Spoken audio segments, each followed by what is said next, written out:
Assalomu alaykum, hurmatli nima gap bo'libdi? Bo'lsa xalqqa bo'lsin deb 2015 Spark'imiz nima deyapti? Ikkinchi pozitsiya, mashina naqadi uy. Bosinglar like papskani ayamasdan.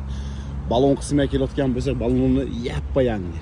Kraskasi bitta krilochasiga bo'lib mashinamizda, bo'lsa xalqqa ichki qismi ham bu dahshat mashinamizda. Mana ichki qismi ikkinchi pozitsiya, mashina dahshat uy. Bosinglar like papskani faqat sizlar uchun 24 soat mashina qo'yib beraman-ku. Chqol hamma narsasiz bu mashinamizda.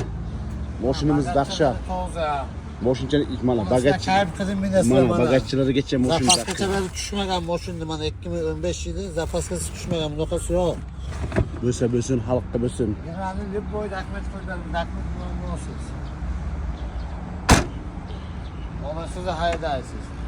Mana bo'lsin xalqqa bo'lsin deb bu mashina narxini yer bilan bitta qilib qo'yaman, xor qilib qo'yaman narxlarni. Faqat xalq uchun. Bu narxini nech pul qo'yay? Oppoq Spark qiziqotganlar, ikkinchi pozitsiyani qiziqotganlar like papskani ayamasdan bosinglar.